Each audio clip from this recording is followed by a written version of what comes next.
बोले राधा कृष्ण भगवान की जय। बोले राशि भगवान की जय। बोले भागवत भगवान की जय। बोले भक्त और भगवान की जय। जय जय श्री राधे। देखिए अभी कुछ लोग अपने घर सोच रहे हैं कि चले कि न चले। यही सरयावत बड़ी कठिनाई, राम कृपा बिनु आई न जाई। देखिए इसे सोच विचार की बात नहीं है। भगवान की जब कृपा आप पर बनेगी तो आप इधर अवश्य ही आएंगे। इसलिए आपके सानिध्य में, आपके क्षेत्र में ऐसा मंगलमय वातावरण और ऐसा दिव्य आयोजन हो रहा है, तो ऐसे में सोच विचार नहीं करना चाहिए। हर समस्या का समाधान करते हुए और पहुंचने का प्रयास सबको करना चाहिए। अब आगे हम अपना कथा बढ़ाते हैं। या कुंदेन्दु तुषार हार धवला, या शुभ्र वस्त्रान्विता, या वीरावरदण्ड मण्डितकरा, या श्वेतपद्मासना, या ब्रह्माच्युत शंकर प्रभृतिभिः देवैः सदा वन्दिता, सा मां पातु सरस्वती भगवती निःशेषजाड्यापहा। शुक्लां ब्रह्मविचारसार परमां आद्यां जगद्व्यापिनीं, वीणा पुस्तकधारिणीमभयदां जाड्यान्धकारापहा। हस्ते स्फाटिकमालिकां विदधतीं, पद्मासने संस्थितां, वन्दे तां परमेश्वरीं भगवतीं बुद्धिप्रदां शारदाम्। गुरुर्ब्रह्मा गुरुर्विष्णु गुरुदेवो महेश्वर, गुरु साक्षात् परब्रह्म तस्मै श्री गुरवे नमः।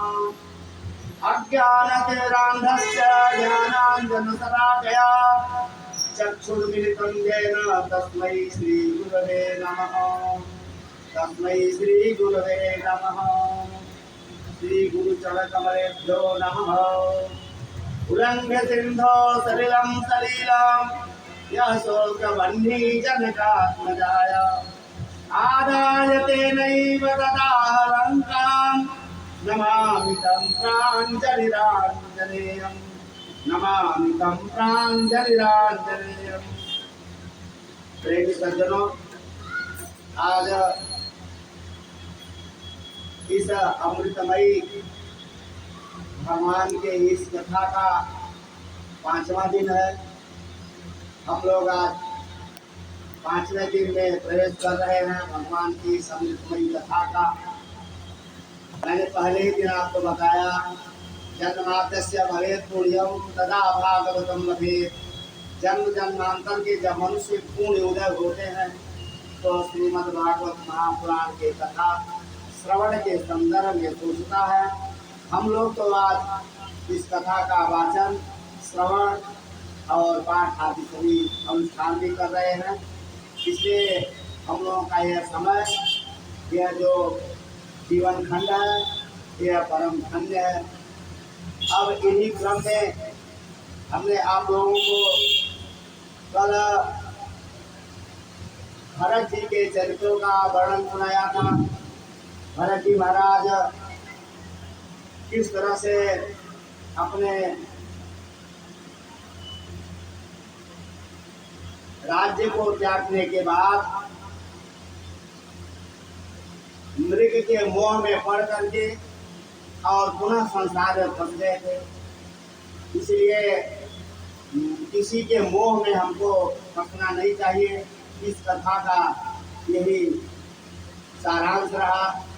हमें पूर्वमेव कर्माणि, हमें सभी कर्मों को करना चाहिए।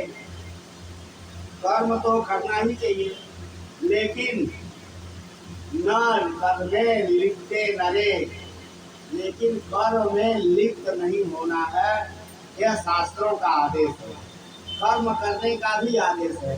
कर्म नहीं करेंगे तो भोजन आपको कहाँ से प्राप्त होगा, आपको वस्त्र कहाँ से प्राप्त होगा, पूजा की सामग्री कहाँ से लाएंगे, पंडित जी को कहाँ से बुलाएंगे। ये तो सारी व्यवस्था आप कर्म करेंगे तभी आपके पास उपस्थित होगा। लेकिन उन कर्म में लिप्त नहीं होना है, ये आपको बताया गया। इसमें अंतिम के 2-3 अध्याय में यही बताया गया। ब्रह्मचर्य का की महिमा भी बताई गई। अब कहते हैं कि समस्त सुजाति में दर्शन शास्त्र में आया है, समस्त सुजाता जलियम शिरोभी मृत्यु विनाशी चितवोपदेशम देवासुरा आचरण ब्रह्मचर्यम मृत्यु भी तत्करम सत्यम। ऋषियों ने पूछा, हे समस्त सुजात, ये बताइए, जब मृत्यु नाम का कोई शब्द है ही नहीं है, तो उसके लिए देवता, असुर, मनुष्य, किन्नर, नाग, नर सभी लोग अमरत्व की प्राप्ति करने के लिए, मृत्यु से बचने के लिए ब्रह्मचर्य आदि का आश्रय लेते हैं। तो आप बताइए इसमें सत्यता क्या है? सरस्वती ने कहा, देखिए, उभय सत्यम, दोनों सत्य है। मृत्यु है भी और मृत्यु है नहीं भी है। तो मृत्यु उनके लिए है जो संसार के कर्मों में लिप्त हैं, जो संसार के वासनाओं में लिप्त हैं, उनके लिए मृत्यु है। जो इन वासनाओं में लिप्त नहीं है, संसार में लिप्त नहीं है, केवल अपना कर्म करते हैं, उनके लिए मृत्यु नहीं है। वे स्वयं ही तर उतर जाते हैं। इस तरह से अब यह शास्त्रों का विशेष रूप से निरूपण है कि आप कर्म में लगे रहिए, लेकिन कर्म में लिप्त न हो, तो आपको मृत्यु से कोई डर नहीं लगेगा। ये बातें विशेषता बताई गई। उसके बाद ब्रह्मचर्य की महिमा बताई गई। ब्रह्मचर्य एक ऐसा विषय है जिससे मनुष्य यही लोके तिष्ठन्, इस लोक में रहते हुए भी ब्रह्मलोकाय कल्पते, वह साक्षात ब्रह्म का स्वरूप हो सकता है। ब्रह्मचर्य की एक ऐसी महिमा है। लेकिन कहना तो बड़ा आसान है ब्रह्मचर्य करना, सेवा करना, लेकिन यह है बहुत ही कठिन। इससे तो देवता भी लोग भी इसके वश में आ जाते हैं, और सामान्य मनुष्य की क्या बात है। लेकिन यदि किसी ने इसका ठीक से पालन कर लिया तो समझिए उसका जीवन धन्य हो गया। ये सांसारिक जो विषय वासना है वो तो एक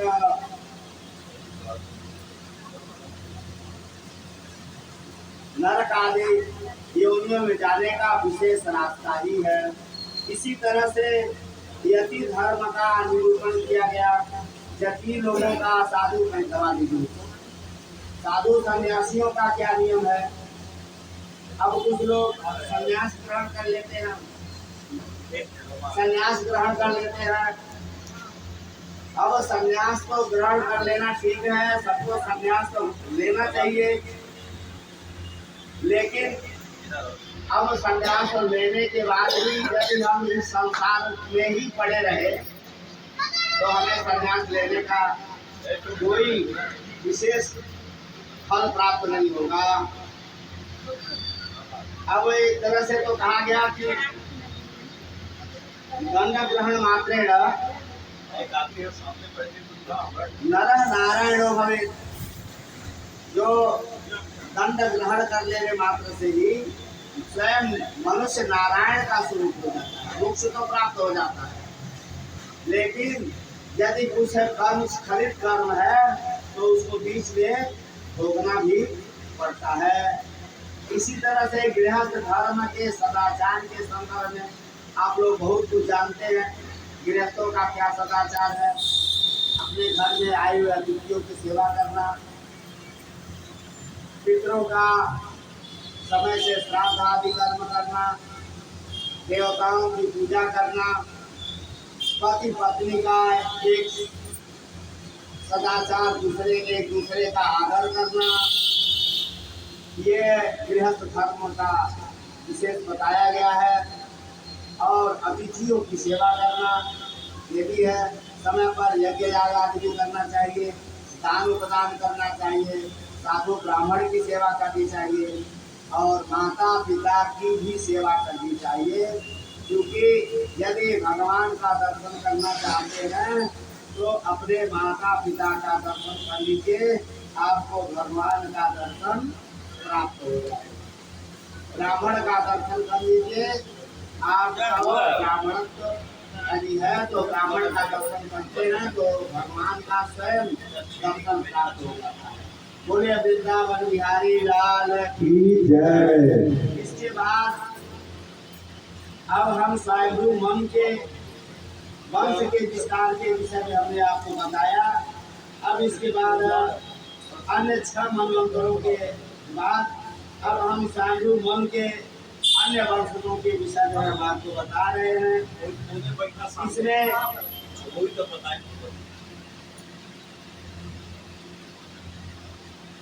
स्वयंभू मनु महाराज एकाग्रचित होकर के श्रुति स्मृतियों का हमेशा पाठ करते रहते हैं, हमेशा भगवान के नाम का जप करते रहते हैं।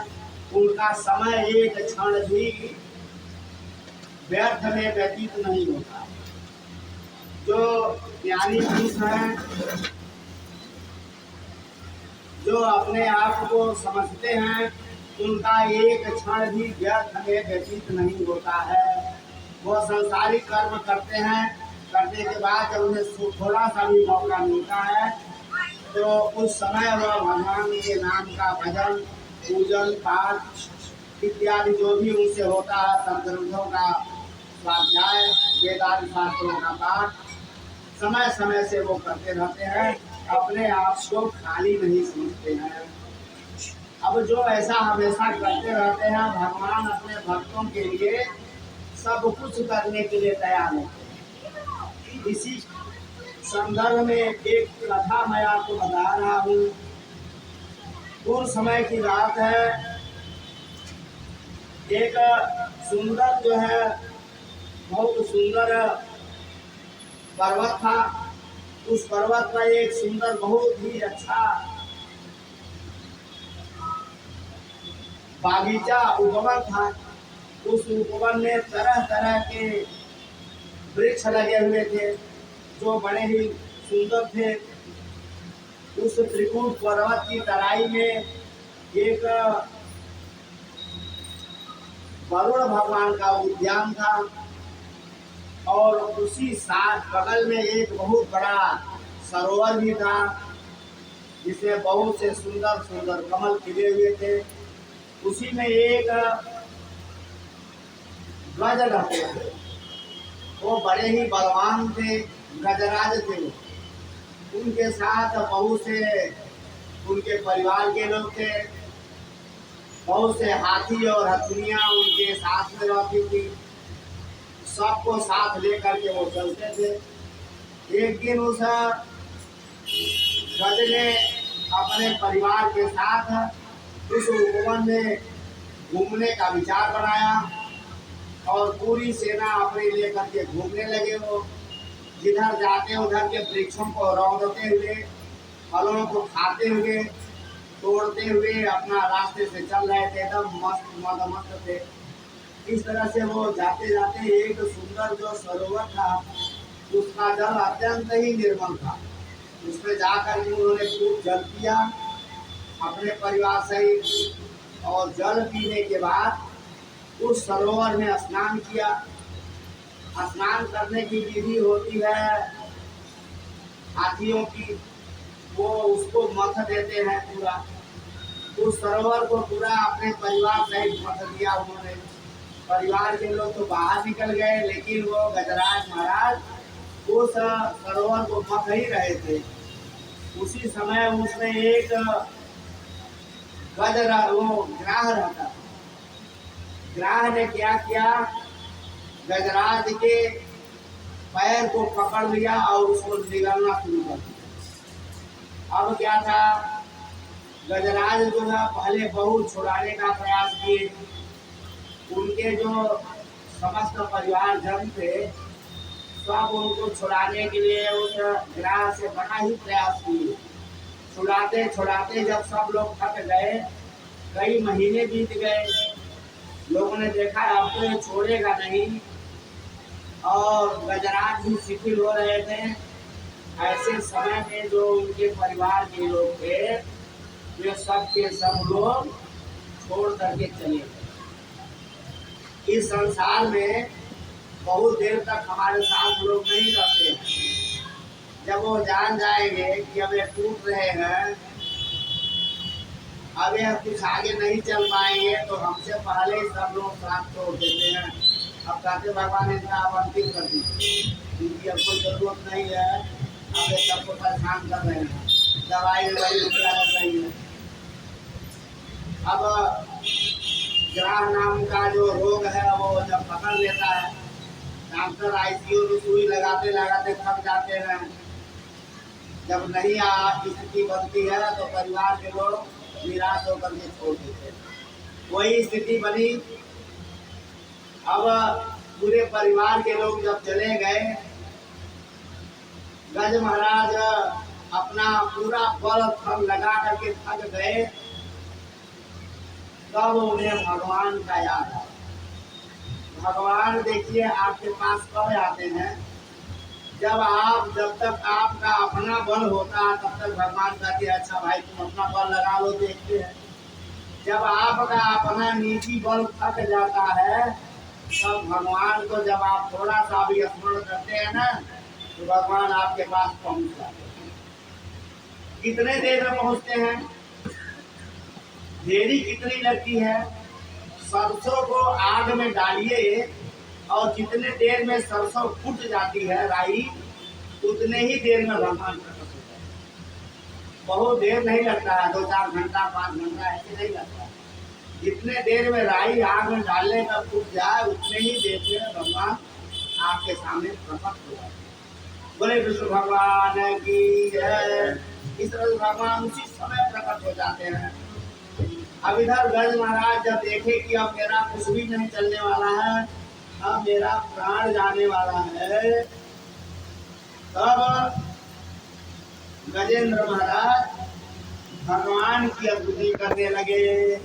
ओम नमो भगवते तस्मै यदस्य दक्षिणात्मकं पुरुषायादि बीजाय परेशायादि धीमहि यसात्मनीतं निजमाययात्मिकं पतिर्विभातं गततद्विरोधितं अतिक्वयं साक्षो भयं प्रतीक्षते प्रयातं भूलोवतु मां परात्परः। कहने लगे हे प्रभु, जो इस चराचर जगत के जो आप एकमात्र रक्षक हैं, हे प्रभु मैं एक पशु हूँ, आपको कुछ भी नहीं जानता हूँ, आपकी माया में मोहित है, पूरी सृष्टि है, मैं तो पशु जोन में हूँ, हम आपको नहीं समझ पा रहे हैं, मेरी अब बुद्धि नहीं काम कर रही है। प्रभु आप संसार के रक्षक हैं, मेरी भी रक्षा करिए, त्राहिमाम। ऐसा करते हुए भगवान की जो है स्तुति कर रहे हैं गजेंद्र महाराज।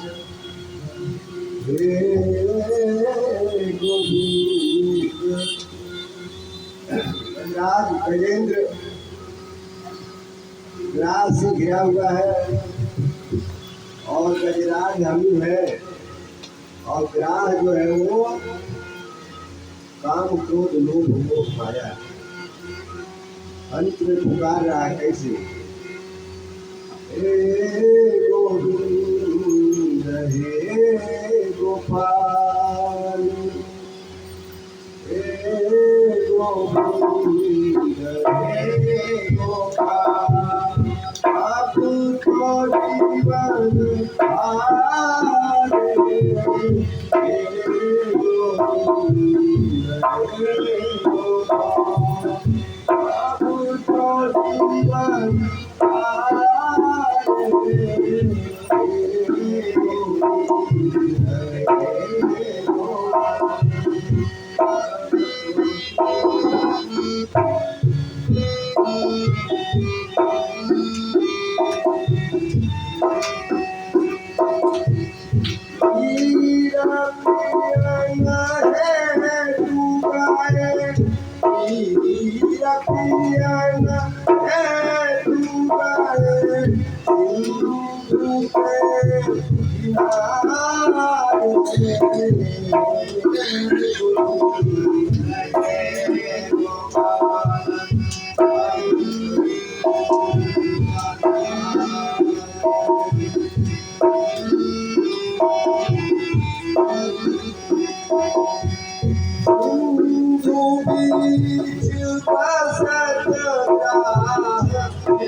वृंदावन बिहारी लाल की जय।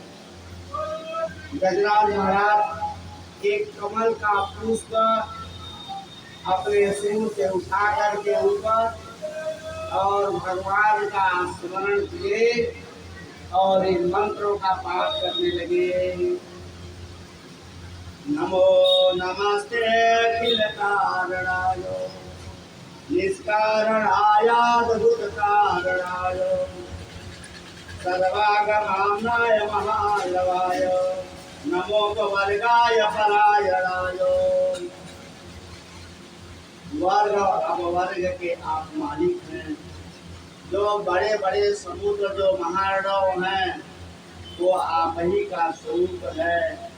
आप अखिल कारण हैं। नमो नमस्ते अखिल कारणाय, अद्भुत कारणाय।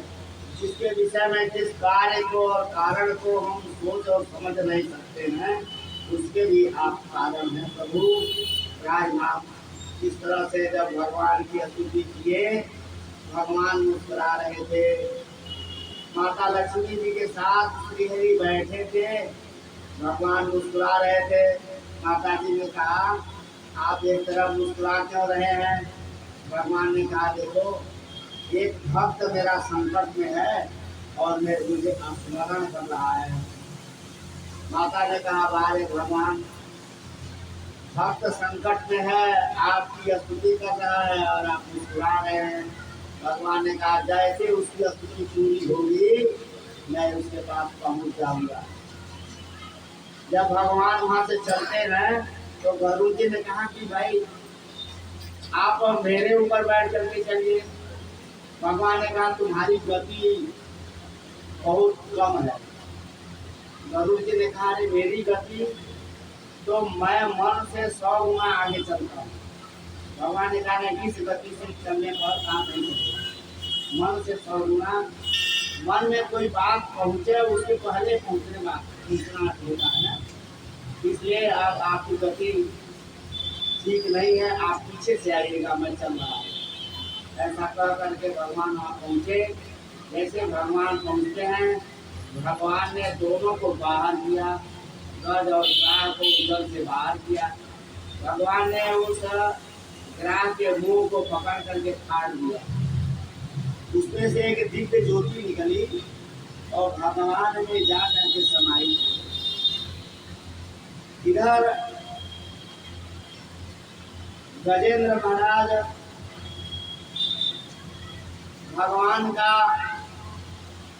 स्वयं दर्शन करके और अपने श्राप से मुक्त होकर के और अपने परम धाम को चले गए। यह देख करके देवता ऋषि सभी लोग पुष्पों की वर्षा करने लगे और जय जयकार करने लगे भगवान। अब राजा परीक्षित पूछते हैं महाराज यह गज और ग्राह कौन थे? सुखदेव जी महाराज कहते देखिए, यह विदर्भ देश के, ये पांडु देश के राजा पांडुवंशी इंद्रद्युम्न थे। इंद्रद्युम्न इनका नाम था। एक दिन यह मलय पर्वत पर जा करके और भगवान के नाम का जप कर रहे थे। इन्होंने अपना जो मुख था पूरा सिर ये ढक लिए थे और ढक करके भगवान के नाम का स्मरण कर रहे थे। उसी समय ऋषि अगस्त जी वहां पहुंच गए। अगस्त ऋषि ने कई बार इन्हें बुलाया, राजन अब यह मंत्र जाप कर रहे थे इसलिए उन्होंने बोलना अच्छा नहीं समझा। इन्होंने मूड़ी हिला दिया इनको। भगवान अगस्त जी ने कहा बार बार हाथी की तरह मूड़ी हिला रहे हो, जाओ ऐसे ही तुम हाथी पशु हो जाओ। उसी समय वह पशु जोड़ी में चले गए और इसी तरह से एक हुहू नाम के गंधर्व थे जो ऋषियों को जल में स्नान करते समय उनका पैर पकड़ पकड़ करके खींचते थे। एक ऋषि ने श्राप दे दिया, जाओ तुम जल में रहने वाले ग्राह बन जाओ। इसलिए दोनों श्राप वश जो है इस पशु जोड़ी को प्राप्त किए थे और भगवान का जब दर्शन प्राप्त हुआ इसलिए दोनों का मोक्ष हो गया। बोले गजेंद्र मोक्ष भगवान की जय। इस गजग्राह की कथा को जो सुनता है उसके सारे संकट दूर हो जाते हैं। यह संकट नाशन स्तोत्र में आता है। इसलिए भगवान के इस गजेंद्र मोक्ष की कथा सुननी चाहिए। इस कथा को सुनने से पितरों की पितृ लोग जो है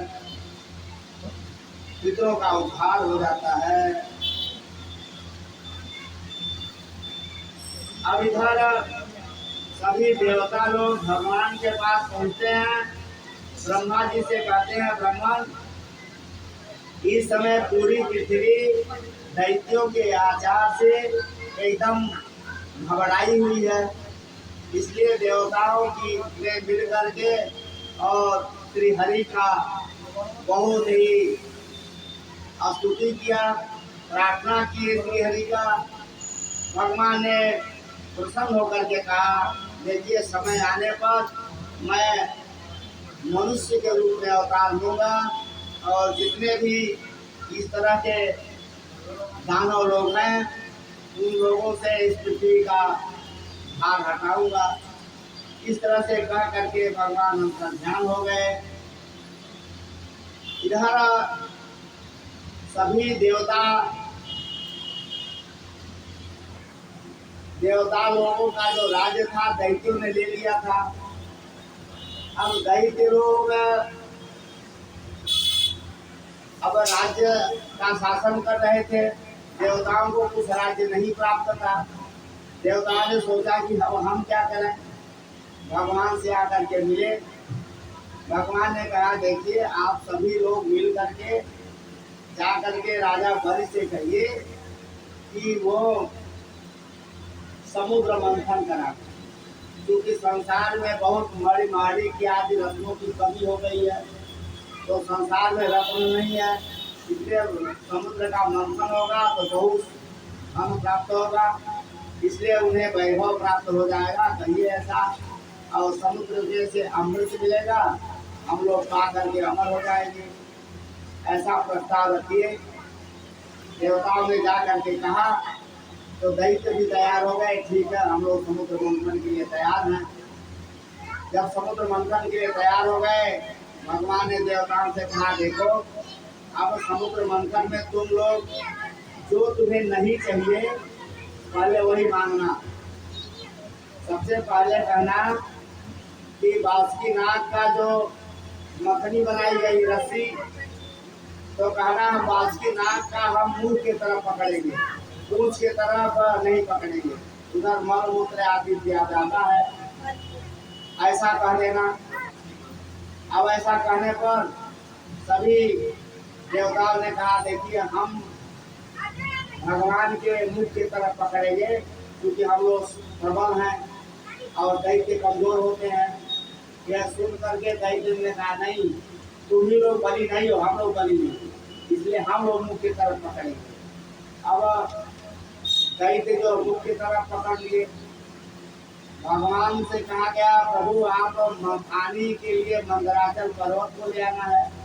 सभी देवता यक्ष किन्नर सभी लोग मिल करके मंदराचल पर्वत को लाने के लिए उद्यत हुए। सभी लोगों से मंदराचल पर्वत थोड़ा सा हिला भी नहीं। सभी देवता लोग दैत्य लोग मिल करके मंदराचल पर्वत उठाना चाह रहे थे, वो तरीके सा हिला भी नहीं। जब नहीं हिला, सभी लोगों ने भगवान से प्रार्थना किया। भगवान ने कहा, ठीक है मैं मंदराचल पर्वत को लाता हूँ। भगवान मंदराचल पर्वत को अपने पीठ पर रख लिए। भगवान जब मंदराचल पर्वत को अपने पीठ पर रखे थे, उन्हें कैसे आभास हो रहा था कि जैसे किसी के पीठ में थोड़ा सा खुजली होता हो, ऐसे लग रहा था। भगवान जब मंदराचल पर्वत को लेकर चल रहे थे, उन्हें जैसे कोई खुजली होता हो वैसे दिख रहा था, और कुछ नहीं। कहते हैं कि संसार के सभी देवता यक्ष किन्नर दैत्य नाग मनुष्य चराचर सभी लोग भगवान से एक साथ जब गिर जाए तो भी भगवान को जो है थोड़ा सा हिला नहीं सकते हैं। इस तरह से भगवान श्री हरि को मंदराचल पर्वत लेकर के आए और समुद्र के बीचों बीच में रख दिए। मथनी जब शुरू हुई तो मथने के बाद वो जो पर्वत था नीचे धंसने लगा। अब देवताओं ने कहा कि इसे अब क्या किया जाए। अब जो है जब मथनी नीचे चले जाएगी तो मंथन कैसे होगा। सभी लोगों ने भगवान श्री हरि से प्रार्थना किया। भगवान ने कहा ठीक है, मैं इसको अपने पीठ पर धारण कर लेता हूँ। भगवान मंदराचल पर्वत को अपने पीठ पर धारण करने के लिए कच्छपा अवतार ले लिए। बोले कच्छपा अवतार भगवान की जय। इस तरह से भगवान कच्छप का अवतार लेकर के और पीठ को अपने पीठ पर मंदराचल पर्वत को रख लिए। मंदराचल पर्वत वो लोग जब मथ रहे थे भगवान के पीठ पर, जैसे आपके पीठ पर कोई चिल्लाता हो वैसे भगवान को आभास हो रहा था और मंथन शुरू हो गया। जब मंथन शुरू हुआ तो सबसे पहले उसमें से हरा हल विष निकला। अब जब वो हरा हल विष निकला, उस विष से जितने भी चराचर जगत के प्राणी थे सबकी प्राणवायु रुकने लगी, मरने लगे। अब तो बहुत बड़ा संकट उत्पन्न हो गया। सभी देवताओं ने जाकर के देवादिदेव महादेव से प्रार्थना किया। कमर्कस्त्वं सोमस्तमसि पवनस्त्वं ऋतवः त्वमापस्त्वं व्योम त्वमंतरिणात्मा त्वं च परिच्छिन्नामेका त्वमसि परिसावर्णव्य। इस तरह से स्तुति करने लगे। भगवान आप त्वमर्कः, आप सूर्य हैं। त्वमर्कस्त्वं सोमः, आप चंद्रमा भी हैं। त्वमस्तु बन्ही, आप जो है अग्नि भी हैं। आप जल भी हैं, पृथ्वी भी आप हैं और आकाश भी आप ही हैं। इस तरह से सभी लोगों ने देवादिदेव महादेव की प्रार्थना किया। भगवान महादेव प्रसन्न हुए। भगवान ने कहा ठीक है, क्या चाहिए आप लोगों को, आप इस तरह से मेरी स्तुति क्यों कर रहे हैं। एक साथ आप लोग यहाँ आए हैं। देवताओं ने कहा प्रभु हम लोगों से बड़ा अनर्थ हो गया। देवता और दैत्य दोनों मिलकर के समुद्र मंथन किए और समुद्र मंथन से हलाहल विष निकला। इससे पूरी सृष्टि का संहार होने वाला है। अब इससे हम लोगों को बचाइए। ये पूरा विष जो है आप ही पान कर सकते हैं, बचा सकते हैं। भगवान थोड़ी देर तक मौन रहे। उसके बाद भगवान ने कहा ठीक है, ऐसा करके और माता पार्वती जी की तरफ देखे और पुनः अपने दोनों अंजलि को अपने मुंह के पास लगाया और भगवान ने जितना भी हलाहल विष था सब विष भगवान के लिए। भगवान चाहते तो उस विष को पेट में डाल करके बचा भी सकते थे, लेकिन भगवान ने यह इतिहास कायम करने के लिए अपने कंठ के नीचे उसको नहीं जाने दिया। अब कुछ लोग कहते हैं भगवान ने हृदय के कंठ के नीचे लिए इसलिए नहीं जाने दिया कि भगवान के हृदय में भगवान श्री लक्ष्मी नारायण का आभास है, इसलिए भगवान लक्ष्मी नारायण उससे प्रभावित हो जाते, इसलिए उन्हें कंठ के भीतर नहीं जाने दिया नीचे। और कुछ लोगों का मत यह है कि भगवान ने इस इतिहास को कायम रखने के लिए उस विष को कंठ के नीचे नहीं जाने दिया, इसलिए भगवान का जो कंठ है वो नीला हो गया। बोले नीलकंठ भगवान की जय। भगवान का कंठ नीला हो गया, तब से भगवान का तो नीलकंठ भी कहते हैं देवादिदेव महादेव। उसके बाद समुद्र मंथन से तरह तरह के रंग निकले और सभी लोगों ने यथास्थान सभी लोगों ने ले लिया। अंतिम में उसमें से अमृत निकला। अब जब अमृत निकला दैत्यों ने क्या किया, झपट करके अमृत ले लिया। अब अमृत ले करके अहम पूर्वम सबसे पहले हम पिएंगे, पहले हम पिएंगे, ऐसा कह करके सभी लोगों ने झगड़ा शुरू कर दिया। इसी समय में भगवान मोहिनी का स्वरूप बना करके अत्यंत एक सुंदर स्त्री का रूप बनाए भगवान विष्णु मोहिनी का।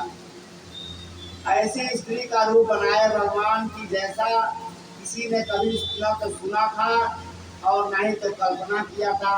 देखना तो बहुत बड़ी बात है। ऐसा भगवान अपना सुंदर रूप बनाए और एक घड़े में मदिरा लेकर के भगवान मदिरा लेकर के भगवान के घड़े में मदिरा थी। अमृत तो पहले हो गया।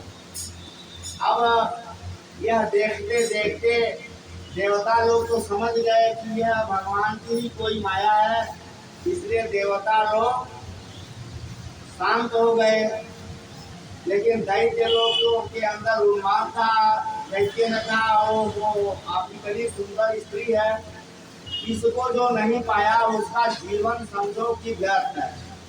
इसलिए इस स्त्री के साथ हम लोगों को जो है विवाह कर लेना चाहिए, इसे बात करना चाहिए।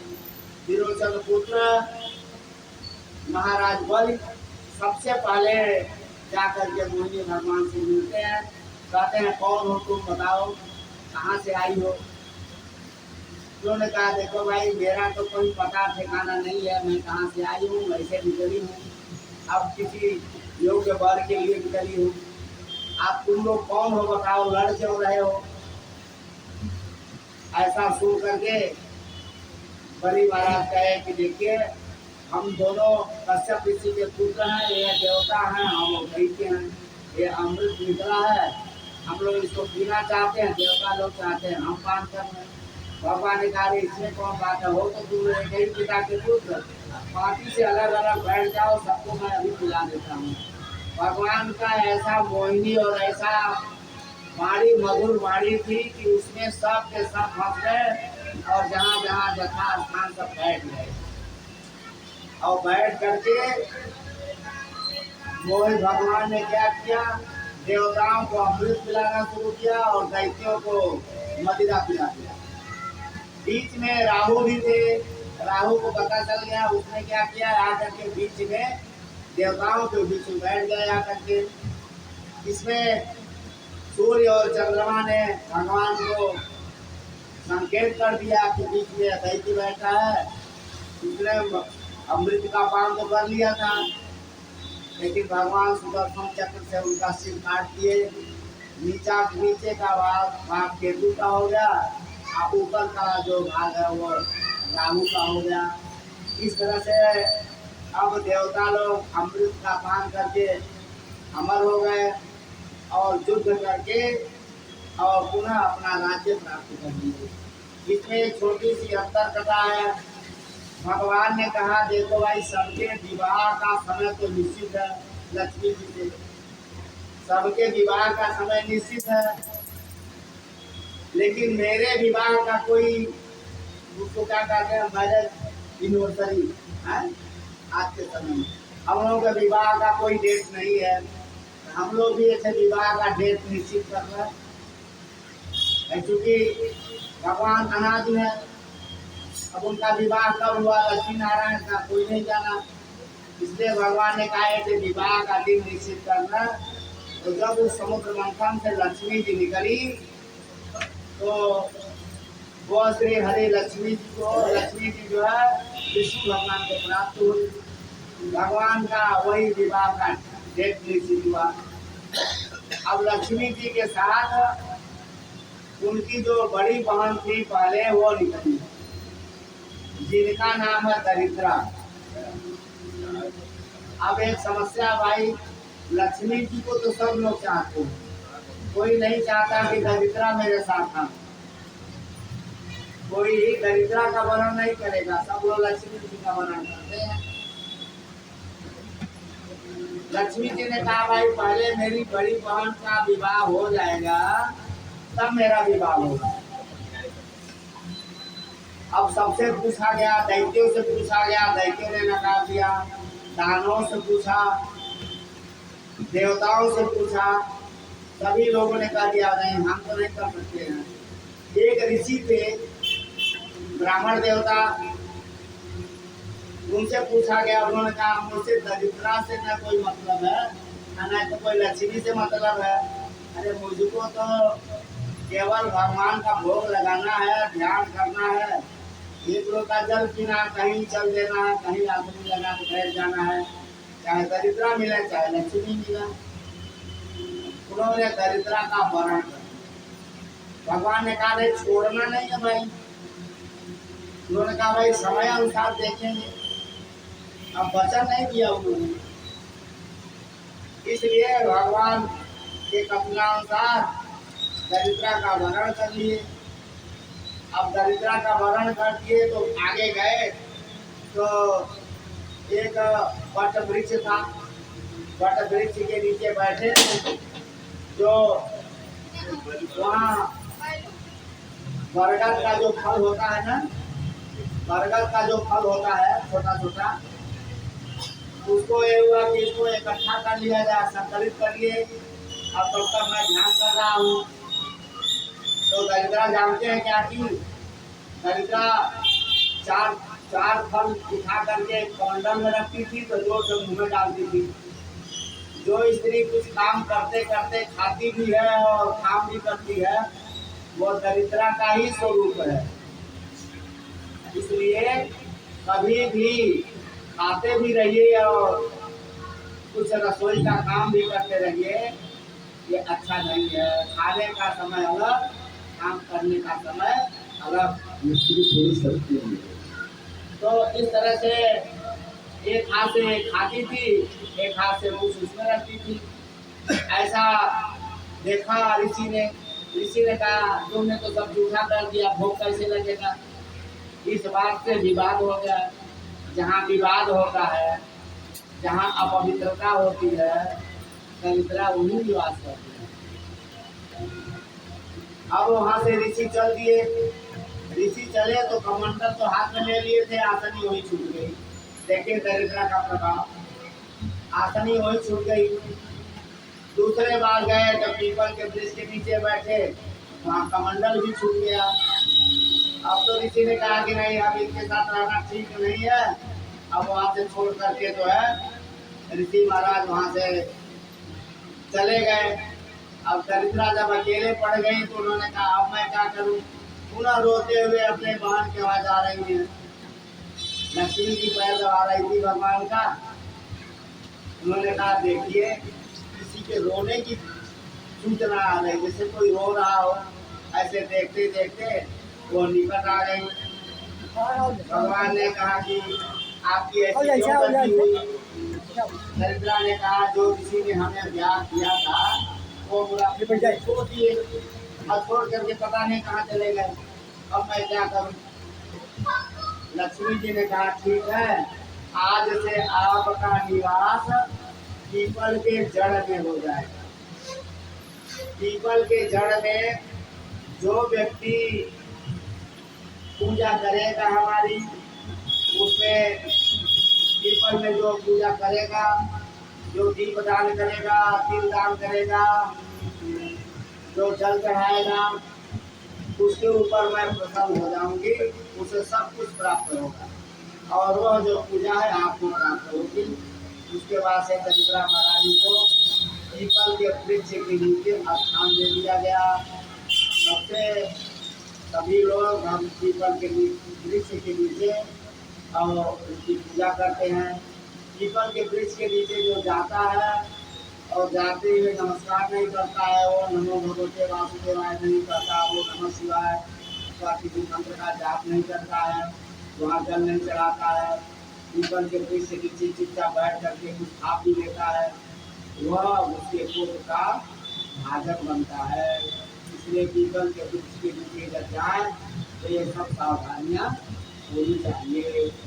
बोले वृंदावन बिहारी लाल की जय।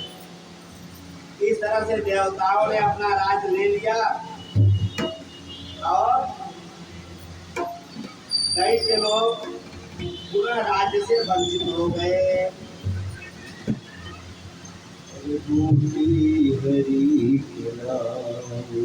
भगवान ने सबको अमृत पिलाया और उनका नाम ही अमृत है। फूटी हरि के नाम की, सबको खिला के पी, फूटी हरि के नाम की, सबको खिला के पी, फूटी हरि के नाम की, सबको खिला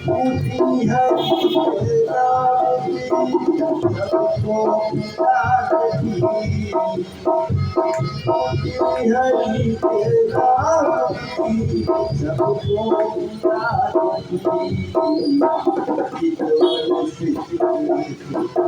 सबको चितवन से चित छोड़ो, चित से चुरा के पी, फूटी हरि के नाम की, सबको मिला के पी,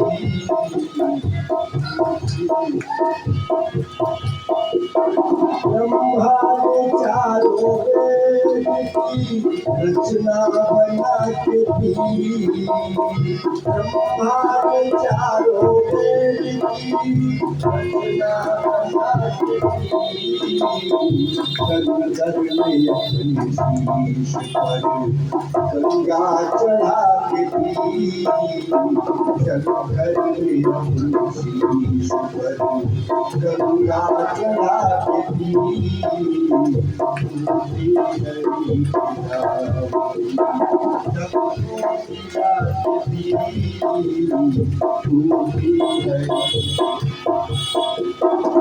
ठोकर लगा के राम ने, ठोकर लगा के राम ने, पत्थर जगा के पी, पत्थर जगा के पी, हनुमत मिटा के रावण की लंका जला के पी, हनुमत मिटा के रावण की लंका जला के पी, फूटी हरि के नाम की, सबको खिला के पी, फूटी हरि बाली में चोट मार की, सीने पे काट दी, बाली में चोट मार की, सीने पे काट दी, मीरा ने नाच नाच कर, मीरा ने नाच नाच कर, गिरधर रिझा के पी, फूटी हरि के नाम की, सबको खिला के पी, फूटी हरि सेवरी मेरे राम को भूखे खिला के पी, सेवरी मुझे खिला के पी, अर्जुन ने ज्ञान की दाता, अर्जुन ने ज्ञान की दाता, अमृत बना के पी,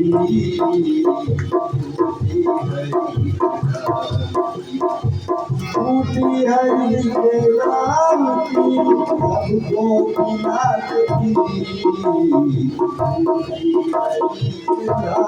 की, सबको खिला के पी, चितवन से चित छोड़ो, चित से चुरा के पी, फूटी हरि के नाम की, फूटी हरि के नाम की, फूटी हरि के नाम।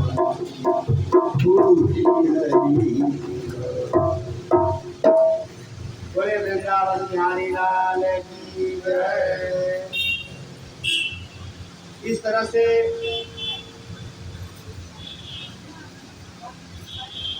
देवताओं ने जब अपना राज्य प्राप्त कर लिया और उसमें महाराज बलि की हत्या कर दिया, बलि के मारे जाने के बाद दैत्य गुरु शुक्राचार्य जी महाराज संजीवनी विद्या के द्वारा राजा बलि को पुनः जीवित कर दिए और जीवित करके लाए और एक मित्रा वरुण नाम का बड़ा यज्ञ किया उन्होंने। उस यज्ञ से एक दिव्य रथ प्राप्त हुआ जो अभेद्य था, वो पूर्ण रूपेण सोने का बना हुआ था। उसमें घोड़े दिव्य थे, उन घोड़ों की भी हत्या नहीं हो सकती थी, वो अलक्षित रहते थे। समय समय पर वो रथ प्रकट होगा और समय समय पर वो रथ लुप्त हो जाता है। उसमें मन के अनुसार जैसे आपकी आवश्यकता हो, जैसे आपके मन में जो आएगा उस तरह का शस्त्र अस्त्र अपने आप प्राप्त होगा। वह रथ पूर्ण रूप में अभेद्य था, किसी के द्वारा उस रथ का भेदन नहीं हो सकता है। ऐसी स्थिति में उस दिव्य रथ को पा करके राजा बलि देवताओं से अपना राज्य पुनः छीन लिए और स्वर्गाधिपति बन गए। जब स्वर्गाधिपति बन गए विरोचन पुत्र, देवता लोग पुनः स्वर्ग से अच्युत हो गए। अब होता है भगवान किसी का पक्षपात नहीं करते, देवता राजा बने अथवा दैत्य राजा बने। अब देवता के राजा बनने में सब लोग प्रसन्न होते हैं, दैत्यों के राजा बनने पर सब लोग दुखी हो जाते हैं। देवता जब राजा बनते हैं तो देवत्व की जो क्षमता है, देयता उनके अंदर होती है। देयता विशिष्ट रूप से दया होती है और दया करके बहुत कुछ देते हैं। अब सुंदरता प्राप्त करनी है तो अश्विनी कुमार दे देते हैं, आरोग्यता प्राप्त करनी है तो अग्निदेव दे देते हैं, धन धान्य की प्राप्ति करनी है तो लक्ष्मी जी की स्तुति कर लीजिए, पुत्र पौत्र की इच्छा है तो देवी की स्तुति कर लीजिए, संसार के दुखों से आपको दूर पाना है तो श्री हरि की प्रार्थना कर लीजिए। इस तरह से सभी देवताओं की आप प्रार्थना करते हैं, सब कुछ प्राप्त होता है। दैत्यों की प्रवृत्ति क्या है? दैत्य ये देखते हैं कि आपके पास सबसे बढ़िया सामान किसके पास है, उसका दमन करता है। दैत्य की वृत्ति क्या है? दमन। दमन करने की नीति होती है, दूसरे का दमन कर देंगे, उनका सब सामान हरण कर लेंगे। इस तरह से देवता दैत्यों के द्वारा देवता, मनुष्य, यक्ष, किन्नर, नाग सब लोग त्रस्त होने लगते हैं। जब ऐसा होता है तो श्री हरि को लगता है कि इनके हाथ में राज्य नहीं होना चाहिए, यह राज्य देवताओं के हाथ में होना चाहिए। ऐसा करने पर भगवान के मन में इस तरह का विचार आता है। इसी समय माता अदिति ने कश्यप जी से कहा कि हमें आप एक ऐसा पुत्र दे दीजिए जिससे हमारे पुत्रों का जो दैत्यों से हमारे पुत्रों का राज लेना वापस कर ले।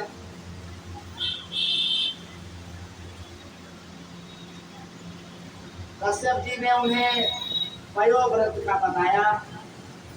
यह पयोव्रत मार्गशीर्ष से शुक्ल पक्ष से लेकर के और प्रतिपदा तक यह व्रत किया जाता है। इसमें पयोव्रत केवल दूध का पान करना होता है, पवित्रता से रहना होता है, भगवान श्री हरि का पूजन करके उनका चरणोदक लेना होता है, झूठ नहीं बोलना होता है, देवता, गुरु, ब्राह्मण इनकी निंदा उसमें नहीं होनी चाहिए, किसी की निंदा नहीं होनी चाहिए, किसी अस्पृश्य से उनका स्पर्श नहीं होना चाहिए, हमेशा पवित्रता होनी चाहिए, प्रतिदिन हवन करना चाहिए। इस तरह से पयोव्रत के संदर्भ में बहुत कुछ बता दिया। अब उधर माता पयोव्रत के में लग गई। इसी क्रम में एक दिन देवाधिदेव महादेव अपने कैलाश पर्वत पर बैठे थे, उसी समय श्री हरि विष्णु वहां पहुंच गए। अब भगवान के पहुंचने पर महादेव ने कहा, प्रभु एक आपसे निवेदन है। भगवान ने कहा, बताइए। महादेव ने कहा कि मैंने आपके जितने अवतार हैं सभी अवतारों का दर्शन किया है। जितने अवतार आप लेते हैं सभी अवतारों का दर्शन हम कर लेते हैं, लेकिन सुने हैं कि आप समुद्र मंथन के बाद आप मोहिनी का रूप बनाए थे, वो हम आपका देखना चाहते हैं। आपका मोहिनी स्वरूप देखना चाहते हैं, वो हमको दिखा दीजिए। भगवान ने कहा, अरे ठीक है, जाने दीजिए, ऐसा स्वरूप नहीं देखना चाहिए। ऐसा मना किया बार बार। भगवान ने कहा, नहीं, ऐसा नहीं हो सकता है। जब सारे स्वरूपों का मैंने दर्शन किया है तो इसलिए ये स्वरूप भी हमको देखना चाहिए। ऐसे वार्तालाप चल रही थी, तब तक बीच से भगवान वहां से गायब हो गए। महादेव ने देखा कि वहां से 100 मीटर के अंदर में एक सुंदर वृक्ष था कदली का। उस वृक्ष के नीचे एक बड़ी ही सुंदर युवती खड़ी है और वह एक गेंदा खेल रही है। अब क्या था, महादेव ने जैसे उसको देखा एकदम मुग्ध हो गए। अब महादेव उन्हें पकड़ने का प्रयास किए। माता पार्वती जी वहां खड़े खड़े देख रही थी, उनके सामने ही सब दृश्य हो रहा। इस तरह से भगवान महादेव उनको दौड़ा करके पकड़ने लगे। अब कितना पकड़ने का प्रयास किए, भगवान भागते भागते अब देखे कि यह तो महादेव है। उन्होंने क्या किया कि अपने सुदर्शन चक्र से उनके जो लिंग को 12 भागों में विभाजित कर दिया, काट दिया। वही 12 ज्योतिर्लिंग के रूप में प्रकट हो गया। बोले महादेव की जय। भगवान को कुछ लीला करना होता है तो इस तरह से कुछ करते हैं, और जहाँ जहाँ उनका तेज गिरा वहाँ वहाँ पर सोने और चांदी और जैसे तरह तरह के जो है रत्नों की खान उत्पन्न हो गई। इस तरह से महादेव जो है भगवान के इस मोहिनी स्वरूप से जो है मुक्त हो गए। जिन्होंने स्वयं कामदेव को जला करके राख कर दिया था, ऐसे भगवान देवादिदेव महादेव भी भगवान के इस मोहिनी स्वरूप को देख करके मुक्त हो गए।